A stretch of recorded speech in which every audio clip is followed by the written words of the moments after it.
नमस्कार। हेमंत ऋतूमध्ये आणि शिशिर ऋतूमध्ये थंडी असते आणि त्या काळामध्ये शरीराचं बळ टिकवण्यासाठी उत्तम प्रकारचं अन्न हे घेणं आवश्यक असतं। ज्यांना स्थौल्याशी दोन हात करायचे त्या लोकांनी किती खावं कसं खावं याविषयी स्वतः डोक्यात काही न करता तज्ज्ञांचा सल्ला घ्यावा आणि त्याप्रमाणे आपला आहार बेतावा।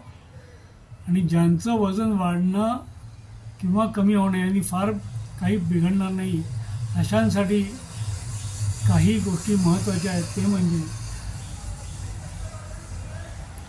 आपला जो अग्नी आहे म्हणजे पचनाची जी क्षमता आहे त्याच्या विरुद्ध आपण अन्न ग्रहण करू नये। याचाच अर्थ असा, जर माझी नॅचरली भूक जर कमी आहे, पचनाची क्षमता कुठल्याही कारणाने, मी वयाने वृद्ध आहे म्हणून किंवा मी थोडासा आजारी आहे म्हणून किंवा अन्य कोणत्याही कारणाने माझी जर पचनशक्ती आत्ता जर मर्यादित असेल तर ते केवळ थंडी आहे म्हणून पौष्टिक खावं हे चुकीचं आहे।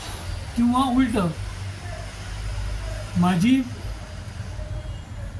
पचनशक्ती चांगली आहे आणि मी अग्नी म्हणजे भूक भरपूर असून मी हलकं अन्न खातोय, पचण्यासाठी अगदीच क्षुद्र, अगदीच पोषण मूल्य नसणारी अशा प्रकारचं अन्नद्रव्य खातोय, असं करणं हे मोठं चुकीचं आहे।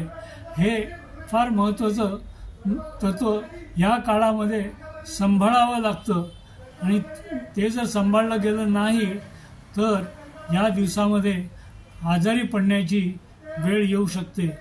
आणि त्यातूनच या उत्तम अशा ऋतूमध्ये आपण त्याचा जास्तीत जास्त ॲडव्हान्टेज घ्यायच्याऐवजी त्यापासून आपल्याला तोटाच होण्याची शक्यता वाढते। नमस्कार।